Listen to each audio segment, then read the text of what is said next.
And here we are. Welcome into a live post-game edition of Fourth Down in the Steel City. Alongside Josh Taylor, I'm Chris Mack. We thank you for coming to the 93.7 The Fan YouTube page. If you're listening to this after the fact, however you get it in your podcast app, we appreciate you doing it. Spotify, Google Play, iTunes, all that jazz. That's great, but don't forget your free Odyssey app, AUDACY. Download it today. Subscribe. Follow Fourth Down in the Steel City. You'll get notified as soon as new episodes are available. But to those of you joining us live right now on the 93.7 The Fan YouTube page, we appreciate you. You know how this works when we do the live post-game editions of Fourth Down in the Steel City after primetime games. I bring the brown liquor. Whether it's good news or bad news. Yes, sir. He gets the job done. Thanks to my buddy. Yes, sir. Thanks to my buddy Tim Storino, head football coach at Seton LaSalle. Who was over? Seton LaSalle. My nephew's a linebacker over there. All right. Go Rebels. I bet Timmy knows him then. Green and gold. So he brought this over to his sister's house, who lives in the neighborhood, for trick or treat the other night.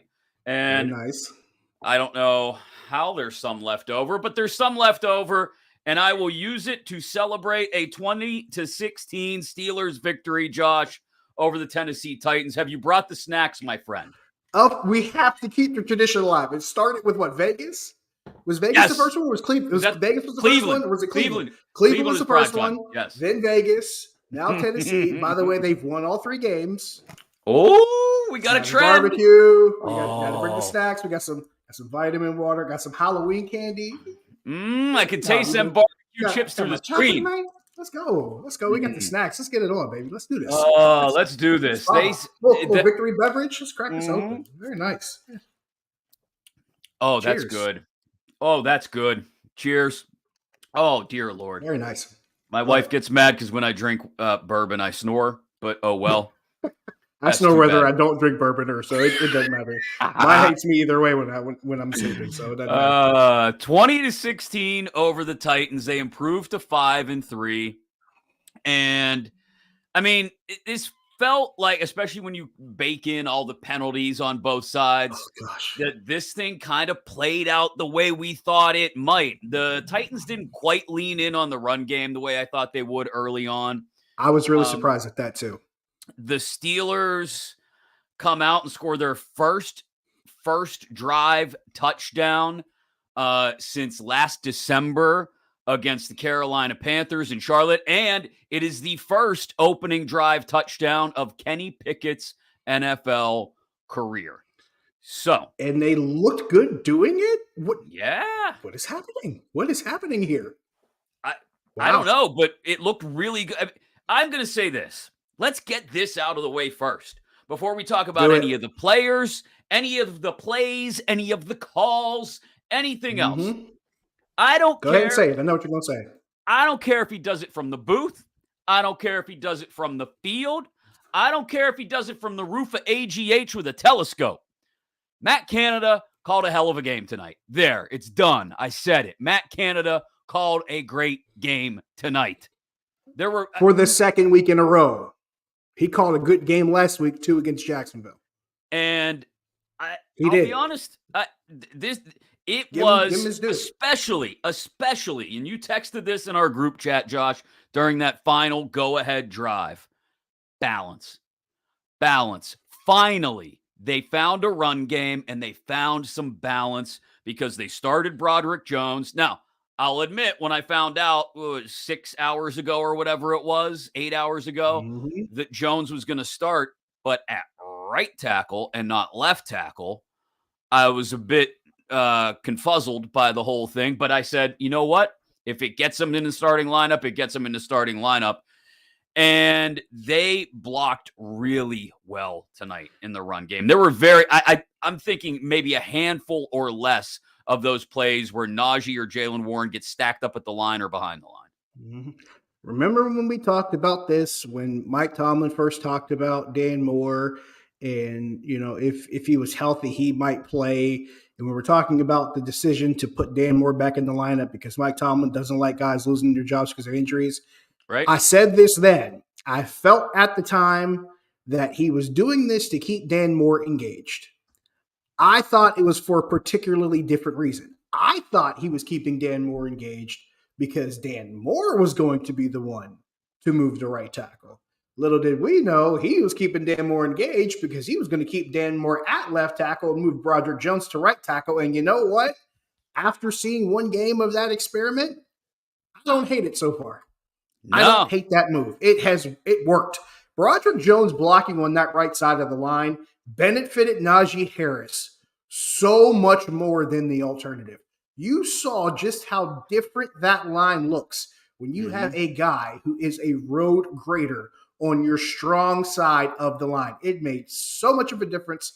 It looked so much better. Plus, it opened up the opportunity to have both Broderick Jones and Darnell Washington next to each other, giving you that opportunity to get your run game going. And if there was a day that they needed their run game to get going early, it was this one. They needed it in this game more than we even realized based on the result of it all, because the pass game had their issues. The quarterback had his issues, but the run game got going, and it pretty much kept the line moving with this whole offense, and it pretty much helped benefit them during that first drive where they scored a touchdown, and it benefited them in that last drive where they scored a touchdown.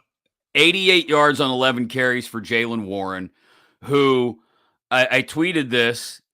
I've never stood at the bottom of Sycamore Street in Mount Washington and tried to catch a human-sized bowling ball as it rolled down the hill at me at terminal velocity. But I imagine that's what it's probably like trying to tackle Jaylen Warren. He continues to just make yards out of nothing sometimes, always scratch and fight and claw for the extra yards. And then Najee Harris, 69 yards, nice on 16 carries, including that 10-yard touchdown run to cap the first drive, Josh. And to bring it back around to the offensive line, the much maligned and rightfully so offensive line, and the changes that were made, that touchdown is Isaac Seumalo pulling over to the right side and kicking out. It is Broderick Jones getting 7 yards downfield and taking out two guys with one block. It is Darnell Washington sealing off the outside. That's what we've been waiting for, and we got it. They gave me what I wanted, Chris. They ran power to the right side. Oh, now, and it looked good. All I need after that, if you start giving me a little bit more counter to go with the power, shout out to Alex Kozora, because we talk about this all the time. Power right, counter left, rinse, repeat. You give me that, I'm happy as a clam. But I got to point this out. Najee Harris and Jaylen Warren combined 157 rushing yards on 27 carries, 5.8 a carry with your running backs. 16 carries for Najee, 11 for Jaylen Warren. You can tell me which guy's better if you want to. They're working together. It's efficient and it works. That's all I care about. Most of the league these days is running back by committee, and the teams that usually have the best success down the road do it because they know they need more than one guy. And today, both their guys showed up and did their thing behind a really, really efficient offensive line. Was this their best blocking day of the season? It sure feels like it. It was their best run blocking day of the season, hands down. Yeah, by definitely far. Best run block. I would agree with that. Sure, definitely. And there weren't many instances where it felt like Kenny Pickett was under siege either. I mean, there were a couple. No. Tennessee brought a zero blitz a couple of times. There was one in the fourth quarter, early fourth quarter, I want to say in particular, where Kenny just kind of chucked the ball to the sideline because too much pressure came at once. But that was more about numbers than it was blocking. And it was still a smart decision, though. So give him credit for that. He didn't bail out. He knew what he needed to do. He processed the situation and made the right move to live to fight another day. Yeah, I give bases on that. So here's the problem, and we're happy. Things are good. They're 5-3. I don't want to complain. I don't want to be complainerson tonight. But those 3 drives, especially the 2 immediately following the touchdown drive, it kind of allowed Tennessee to get back into the Steelers put together that first drive, and you're like, oh man, give me another one of these. Get up 14-0. Well, I'll go to bed early. I might not even have to watch the final 5 minutes of this thing. But they let Tennessee get back into it and find a rhythm on offense, despite some excellent pass rushing throughout the night, because they couldn't hold on to the ball themselves.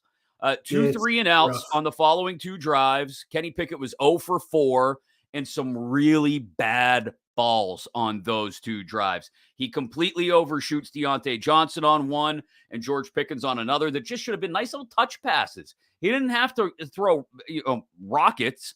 And then he's got Calvin Austin deep downfield early second quarter on a ball that all he's got to do is just put a little more ass into, and Austin catches it in stride and goes all the way. But he underthrew it, and it got broken up. So there were multiple instances tonight where Kenny Pickett was off target again and did not look right. Was it the ribs? Maybe. I don't know. Probably. Was it just that's Kenny Pickett? That's probably part of it too. Also that too. You take that's just Kenny Pickett and mix in some really banged up ribs, and you probably get some of those throws. It's not an excuse because the bad throws have been a part of the mix before the ribs. But it becomes worrisome that once again, we spent the first 3 quarters after the first drive waiting for him and the offense to get some things together. Again, credit to Matt Canada. I think he called a really good game. Kenny Pickett was just missing spots on those following 3 drives. He ended up the 3 drives following the touchdown drive. I think he ended up 3 of 8 for like 16 yards. And so that's not good enough. He's got to be more consistent. Not only did we see some issues with Kenny Pickett throwing the football, I think we also saw what could happen when everything else around him clicks. Because I thought when the ball was in the receiver's general direction, they caught the ball and made plays, except for one play in particular that should have been made, and it wasn't. And it was the guy who didn't make it that made it so stark. George Pickens not getting both feet down in the end zone, and he had plenty of space to do so. That bothered me a lot because that is really unlike him. That's one of those things where you hope Frisman Jackson sits him down and says, look, elite receivers don't do that. If you want to be considered an elite receiver, because he's got all the ability and the talent and the athleticism in the world, but elite receivers make that play. And someone needs to get it through his head. If you want elite receiver recognition, if you want elite receiver money, you got to make elite receiver plays, and you got to cash that one in because that wasn't even an elite level catch. It was maybe a step above Garden variety, but he's got to make that play. I mean, it was a nice ball. It was one of the before the fourth quarter, one of the few nice balls that Kenny Pickett had. It was on target. Can't fault him for that one. No, and here's the problem: is I don't know. I wasn't there, so I'm not watching the sidelines. I can't see the sidelines from home, but you see tweets from people who are there at the game talking about how George Pickens looks to be visibly angry on the sidelines during the second half, and Deontay Johnson's trying to calm him down. 2 catches for -1 yard. I'd be upset too, I guess, if that was my line for the night, but I'd also be okay with the fact that we somehow won and are 5-3 now. Would I be annoyed with the fact that I'm getting shut down? Yes, I would, but I'd also understand that it's opening things up for the guy who is right now. I'll be honest, despite his issue with ball handling in the past, including last week, Deontay Johnson is more dependable than George Pickens right now. That's wild to think, but it is. I mean, Kenny Pickett can find Deontay Johnson in just about any situation.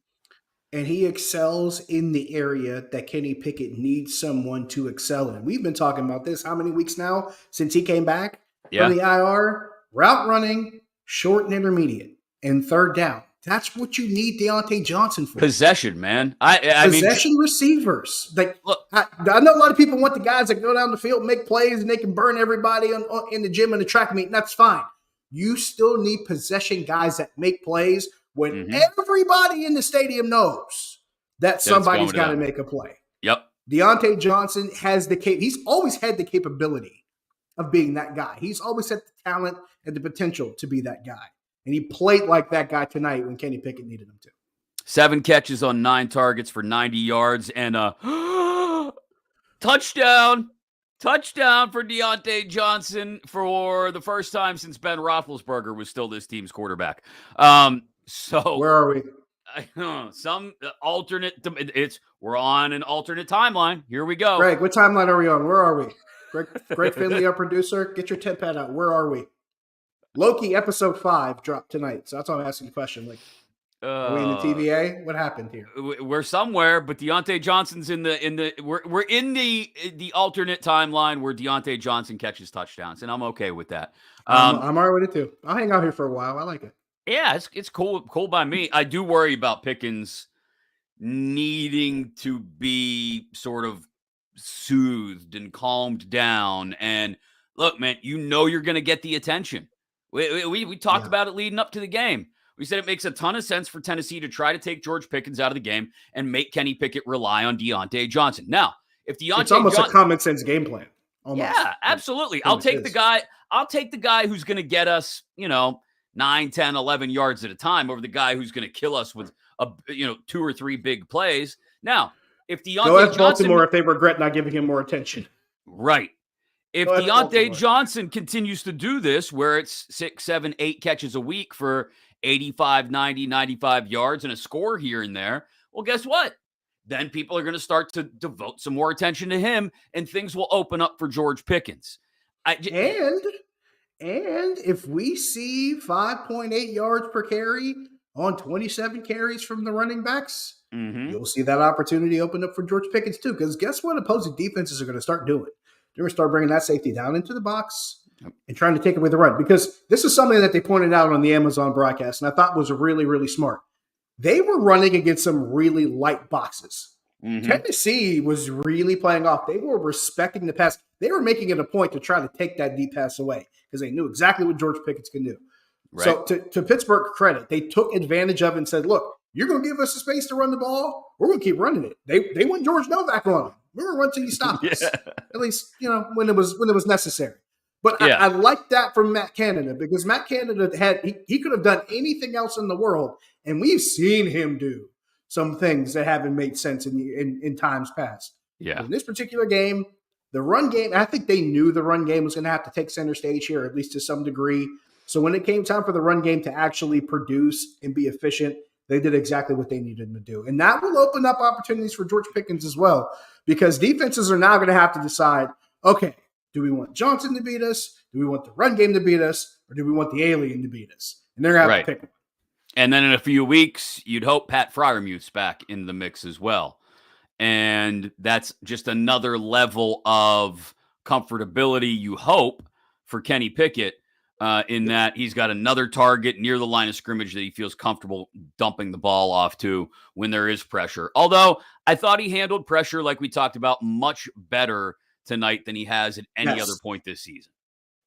I thought he processed the field a lot better just in terms of pre-snap, scanning the field, looking at what he had as far as matchups, looking what he had in the box as far as number of bodies. That's what I talked about earlier. That throwaway I thought was a really good decision by him because why take that risk and live to fight another day? I thought he processed everything well. They didn't use motion as much as they did against Jacksonville and against the Rams, but I thought they used it when they needed to, when they needed to be absolutely sure what Tennessee was doing. I thought he did a really good job of processing that and knowing exactly what he was getting into. So all of that from that particular perspective, I give him credit for. The only thing that was missing was the consistency and the accuracy. You get that in there, and you're talking about a much different performance. And you might be talking about a much different outcome than this game. Yeah, that's a good point. On the other side of the ball, man, Joey Porter Jr., we've been saying it. We've been harping on it for weeks now. He's got to be in there. He's got to be in there. He's got to be in there. He was in there. And he made DeAndre Hopkins' life a living hell tonight. Like, I know Hopkins got loose a couple times in the first half, but you watch that from basically the moment they decided to put Porter on Hopkins almost exclusively all the way through to the end of the game where it looked like Levi Wallace drew some of those coverages. Porter was perfect. Now, he's going to take penalties. You just have to understand that. Like, he's got a whole lot of he's going to make mistakes too, like he did against Jacksonville. Yes, he's got a whole lot of his dad's DNA. He does want to play physical, even if he doesn't want to tackle. And there's that thin strand of Mel Blount DNA in there too that filters through a lot of Steelers corners, and that they want to be up in your face and they want to play you physical at the line of scrimmage. I thought he was fantastic against Hopkins tonight. I mean, just about completely took him out of the game in the second half. considering what this team did, this Tennessee offense did the last time they were out in the field against Atlanta, and that's no Mickey Mouse secondary in Atlanta. Considering what they did against the Falcons, for Joey Porter Jr. to step in, I guess officially his first official start, because I think he started the last game because Levi Wallace didn't play, but his second real taste of consistent snap-to-snap action, and he's doing that against DeAndre Hopkins after he just lit up a whole bunch of vets the week before, or 5 days or 4 days before. That's how it works, man. I think he did everything we could expect him to do, maybe a little bit more in some areas. But like you said, the penalties are going to happen. And some of this is pretty much the world of being a defensive back. Yeah. You're going to get a lot more heat for some things than maybe you get credit for doing things right, just because sometimes the mistakes are a lot more visible. And sometimes the things you do right aren't visible because they're not seen always in the game footage, because it might be away from the play. It might be away from where the camera is, so it may not be picked up right away. So sometimes people aren't always going to see the things you did right. But we saw the things he did right because the guy he was covering, we didn't see him in the second half. Right. He disappeared. Totally disappeared. He was Chris Angel because he was making DeAndre Hopkins disappear in the second half. He was mind freaking all of us, man. It was impressive. I was impressed too that, and maybe some of this is on Tennessee's inability to do it, basically, because what other downfield threats do they really have? But they weren't really able to expose anything in the middle of the field the way I thought they would try to. I thought once they established some semblance of a run game, which again, they didn't quite commit to as early as I thought they would, that they would start to attack. I thought after that, they would start to attack the middle of the field, especially deep middle with some play action, try to draw a couple of aggressive safeties in KZ and Neal up into the box with some play action. They didn't. Credit to Will Levis. I want to be clear. Will Levis had a really good game. Yeah. Will Levis looks legit. I was impressed. But I don't know if his offensive coordinator necessarily did him any favors tonight. They didn't. There were a few times where they kept some extra protectors in to give him an extra second or two. Look, I understand their offensive line is a shambles right now, and there's not much you can do against Watt and Highsmith with that level of talent present. And they were losing guys every other snap too. They were losing guys every other snap. It was bad. Their line it was a rough situation. Is a mess. But they didn't do much, I didn't think anyway, to help Levis. And he still had a good game. So, credit where it's due. The Steelers defense, despite bending very frequently in the first half, decided in the second half that they were done with that. And you get a couple of sacks from Alex Highsmith, who's got 4.5 on the season now. You get another one from TJ Watt, who's at, I think, 8.5 or 9.5 now. 9.5, yeah. And those two just wreaked havoc. I had an idea it was going to happen that way. I'm surprised they didn't end up with more sacks, to be honest, the number of pressures and hurries they had. But credit to Will Levis for standing in there, climbing the pocket multiple times. That guy played a hell of a game for his first start in the NFL on the road.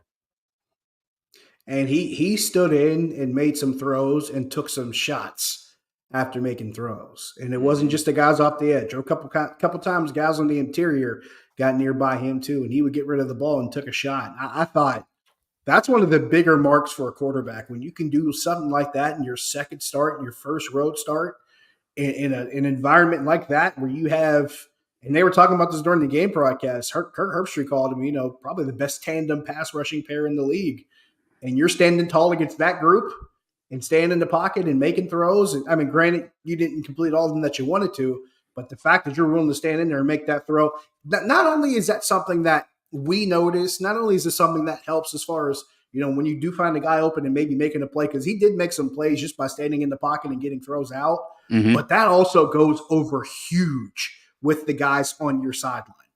That goes over huge with your receivers. That goes over huge with your offensive line. When they see you in there, standing in there and taking shots to help them succeed and maybe overcoming someone else's mistakes to try to make a play, that's something that those guys see and they feed off that. And you can even see just by him how he broke the huddle. That dude walked in with confidence, and he stood in with confidence, He made throws with confidence, and I'd say every throw he tried to make up until that last one, he made with confidence. And I thought that was a really, really important thing.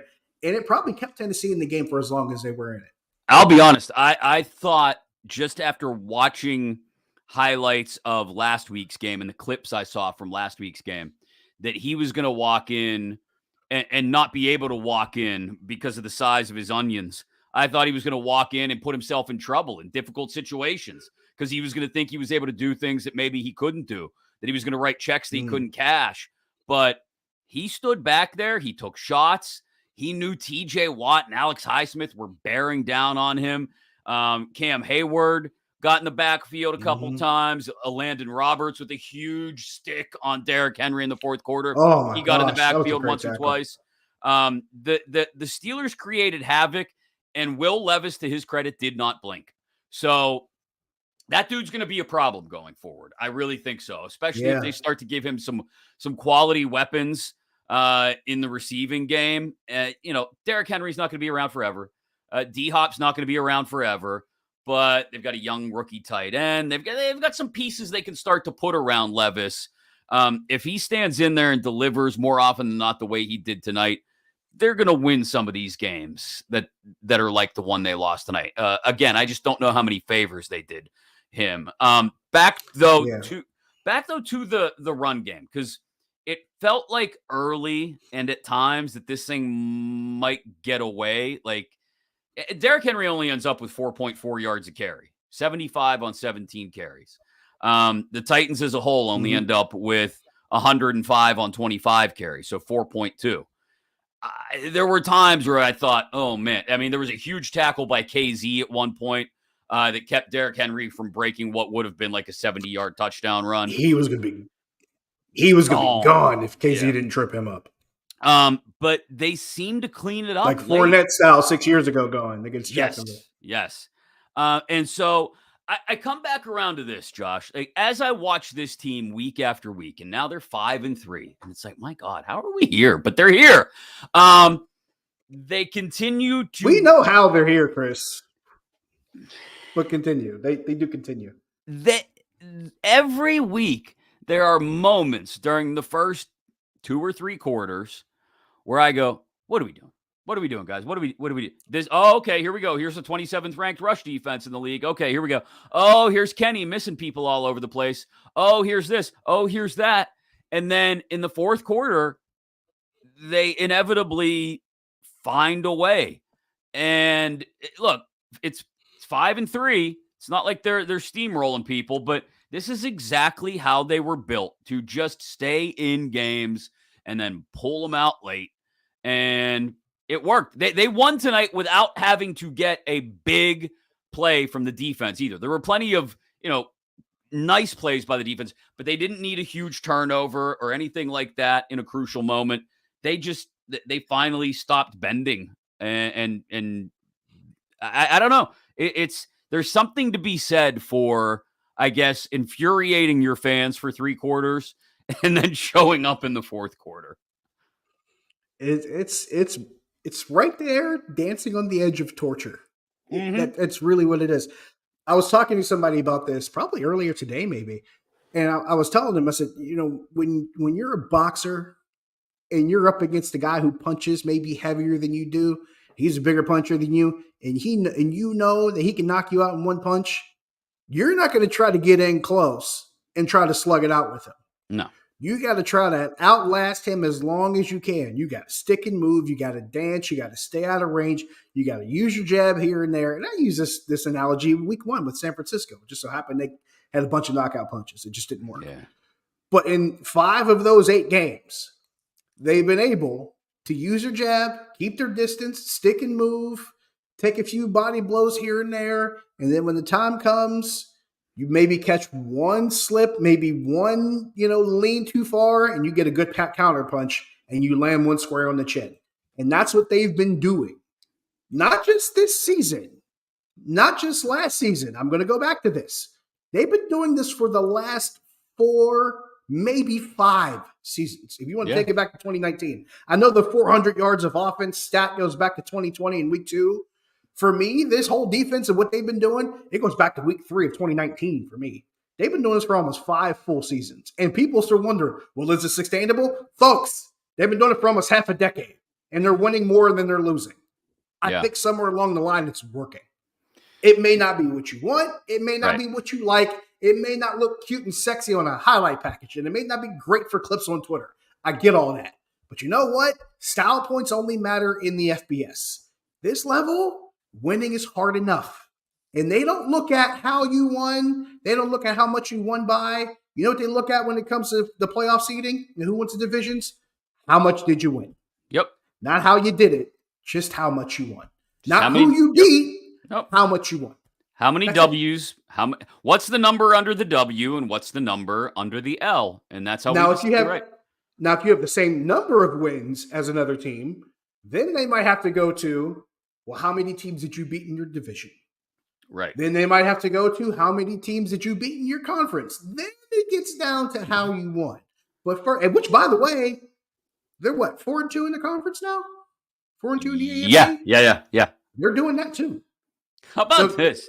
2-0 in the division, 4-2 in the conference, 5-3 overall. They beat an NFC team on the road that they had never beaten in that city before. Mm-hmm. Coach that people thought was better than Mike Tomlin, even though he still hasn't beaten Mike Tomlin yet. No, by the way, neither has Mike Vrabel in 3 games. Top 5, though. But it all comes back around to the same thing. We can hate how they're doing it, but the fact that they're still doing it is the thing you can't lose sight of.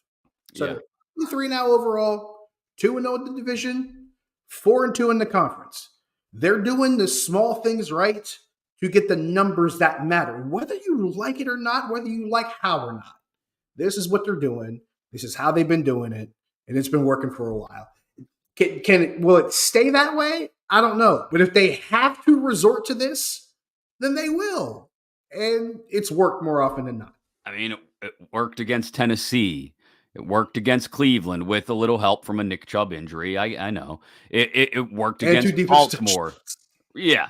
It worked against Baltimore. To be honest, it worked against the Rams. It worked against the Raiders. And so is there any reason it can't work against Green Bay or it should. Against the Browns again? It should. Or against New England or Arizona? Considering the fact that New England was the original team that was really great at doing that at some point in the past 10 years, it should. I mean, that's those. Hold on. What did I say? Green Bay, Cleveland, Arizona, New England, Indy. That's Cincy's 5 in there too. Yeah, they got the 2 games against Cincy left. They got Baltimore left. They got Seattle left on the schedule. Back-to-back Ohio trips. Yeah, but there's 5 games. They win those 5 games. I didn't even mention Cincinnati, Baltimore, or Seattle. They win those 5 games I mentioned that they could win in the same style that they won tonight, or the same style that they won against the Rams. And Guess 3 of them are at home? Yeah, that's 10 wins. That's 10 wins. That's a playoff team. And right now they have the 4th worst point differential in the AFC because it doesn't have to be pretty, right? Just like you said, it doesn't have to be pretty. And if they end up 10-7 with a negative point differential, no one's going to care because that doesn't matter once you get to the playoffs. It's about 1 game at a time. And if you can pull it off again in a wild card game against Jacksonville or whatever the case may be, who knows? Maybe you play the Houston Texans in the first round of the playoffs. Nobody has any idea how this is going to go. None of us know anything. So you got to 5-3, and it wasn't pretty the entire time. And we got lots of questions about the quarterback. But man, they're here. That's where they're at. They're 5-3 with at least 5 more eminently winnable games on the schedule. This is my Grinch smile with like the hair like unrolling because you mentioned the playoffs, and there are 2 people saying, "Oh, well, this isn't sustainable what they're doing." Here's where I kindly they've done it for half a season now. They've done it for half a season now, but here's where I kindly remind people who keep saying, "Oh, it's not sustainable. All these close games and not enough definitive victories and these 1 possession wins." The team that won the Super Bowl last year, Chris, how many games do you think they won by 1 possession? Oh, Most, You're on to something by saying most. yeah, almost all, right? 10. Yeah. They won 10 games, regular season and postseason combined, by one possession, including all 3 games in the postseason. There you go. Stop telling me that this isn't something that makes sense, because there is a mountain of empirical evidence that tells me otherwise, including the teams that you think this team needs so desperately to be like. Yeah. And they're doing the exact same thing that this team's doing. They're just getting to it in a different direction. They're just going around the more well-paved path. 2 roads diverged in the wood, Right. and the Steelers are taking the one that is less traveled by. And honestly, not to overquote Robert Frost, but it has made all the difference. Yes, I'm waxing poetic. What time is it? It's 12:13 in the morning. At least one of my kids is asleep. I say at least one because my daughter's probably still up. She was watching the game with me. By the way, when I hold my daughter during games, good things happen. Okay. So well, I think you know the assignment then from here on out. I think that's what we're going to do moving forward. But it like, not to be super poetic, but it really is. Like, I don't know why people are thinking that every team that wins a bunch of games is going out and blowing out teams by 2 touchdowns. Folks, well, I think it's literally more obvious.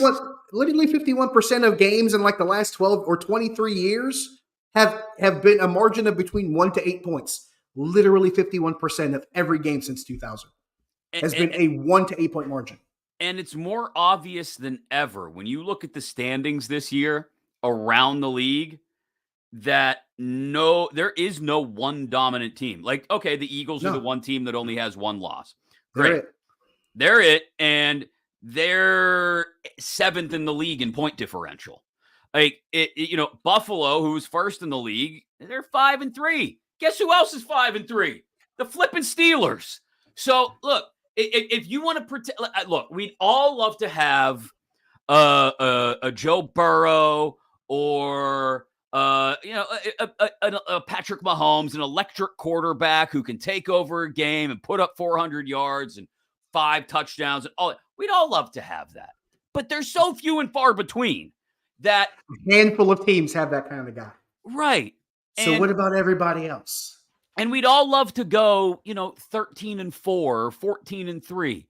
It doesn't happen that often. So if the goal is to go 10-7, get in as a wild card, maybe you steal one more and end up 11-6. And in this division, that might be enough to compete for the division based on some tiebreakers. Anything, Kevin Garnett, anything is possible. So this is how I go after every game. It's either the sky is falling and how are they going to win 7 games, or you know what? You look at the schedule, they could win 10. And I guess that's exactly what we expected from this team coming in this year. And for the last couple of years, they are a 7-10 win team. And it's just about getting things to break the right way. They broke the right way tonight. And now, we got a little mini bye, kind of. We got a few days off. Get some guys healthy.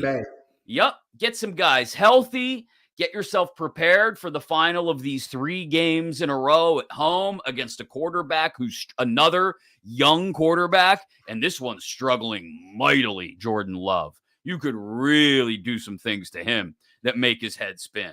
And I think they will. And then if that works out the way we all think it could, 6-3 with back-to-back trips to Ohio, I'm feeling pretty good. If this team has 7 wins, split them, and I'm happy. Yep. If this team has 7 wins by Thanksgiving, my God, I got no problem with that. Now you're telling me I only got to get 3 in the final 7, and I'm a playoff team? Yeah, let's do it. Let's go. So, and that's even with Kenny Pickett continuing to have his struggles. It's going to continue. Look, Kenny Pickett is what Kenny Pickett is. Did the ribs maybe affect him a little bit tonight? Yeah, probably. I think so. Yeah. But even without the rib injury, he's still Kenny Pickett. And therefore, it's not a knock. It's just an acknowledgement of fact, an acknowledgement of the truth. And what the LA Knights say, it's not an insult. It's just a fact of life. yes. Yeah. And so, everything is wrestling. Everything is wrestling. Wrestling or The Wire, or Outcast. So true. So throw your hands in the air and wave them like you just don't care. And if you like fish and grits and all the pimp shit, everybody gives me here. You say, "Oh yeah, you're." I'll do the whole damn song. I'm in 10th grade right now. Keep playing. My mind just went back. So look, good things. 5-3. And Kenny Pickett has some time to maybe get some things right. Matt Canada called another quality game. Another good defense stood tall again. I don't know how much more you can ask for now, except to get Minkah back healthy, get Freiermuth back healthy. Those two things happen over the next few weeks. I think you're feeling really good going into the Ohio games and getting to around Thanksgiving time. I'll say even building Cam Hayward back up to where he's able to play a bigger number of snaps and rotate in a little bit more. That's it for me. Just get this team healthy because every other problem they have is fixable. They're fixable. Kenny Pickett's issues are fixable issues. The offense's issues are fixable issues. I think they just fixed one of them tonight because they replaced their highest paid lineman. Yeah. By the way. We thought it was such a big deal that they didn't pull Dan Moore. Okay, fine. Take the highest paid one out of the starting lineup and put the rookie first rounder in there. And you saw what the effect of that was. This running game looked the best it probably did all year. That's one problem they fixed. Levi Wallace is one of their highest paid guys on. I'm going to say he's fifth highest paid guy on defense. There you go. They decided to push him to the side until late in this game so that Joey Porter could get a start. So, yeah, that hasn't stood in the way. I'm happy we somehow got here to 5-3, and the Steelers get ready. It's a long journey, man. It's a long and winding road. What a long, strange trip it's been, and it's only halfway through the season. Only got 9 more weeks. That's all. Oh my gosh, we're gonna need some more of these. And yeah, we'll do this again because it's sort of like a mini bye. We will be off from 4th Down in the Steel City until Tuesday. We will do a Mike Tomlin press conference reaction episode, obviously, as we usually do, and then start to build up and get you ready for the Packers coming to town a week from Sunday. We'll see how things go with the Ravens, the Bengals, and the Browns this weekend. I think all three have an opportunity to win, which will continue to continue to keep the AFC North very competitive. Of course, between now and next Tuesday, actually, I should remind you, we will have our hot sheet episode. We'll make our picks for Sunday's games. So we will be back between now and Tuesday to get you ready for the rest of what is this week 9 of the NFL season. But until then, thank you for joining us live on the 93.7 The Fan YouTube page. Got to give some shout outs to people who chimed in. Micah says, Matt Canada on the sidelines forever. Yeah, I mean, don't let him go home. Make him camp out at Heinz Field on the sideline. Alex Kozora from Steelers Depot said pretty much just glue him there. He's not allowed to go anywhere ever again. Never again. I thought that was hilarious. Yes, absolutely. Got to say hi to David, who's in Spain at now 5:20 in the morning. Wow. We appreciate it. 5:20. Is that right? Did I do the time change right? Whatever. Awesome. He's got to get up early and go to work, so we appreciate him getting up to hang out with us. Thanks to Phil, to Allie, to Jim, to everybody else who commented on the YouTube stream tonight. We appreciate you joining us live on the 93.7 The Fan YouTube page. Don't forget, if you missed any of this, if you didn't jump in right from the very beginning, you can download it as a podcast inside your Odyssey app, AUDACY. Follow the podcast there. You'll get notified as soon as new episodes are ready, including our hot sheet episode where we'll pick the rest of this weekend's NFL games on Saturday morning. Until then, for Greg Finley, our producer, for Josh Taylor, for the bottle of the brown liquor and the Wu-Tang, which is for the children, and the Snyder's barbecue chips, and for somehow getting to 5-3 halfway through the season, I'm Chris Mack. You need to diversify your bonds. This has been 4th Down in the Steel City. Cheers.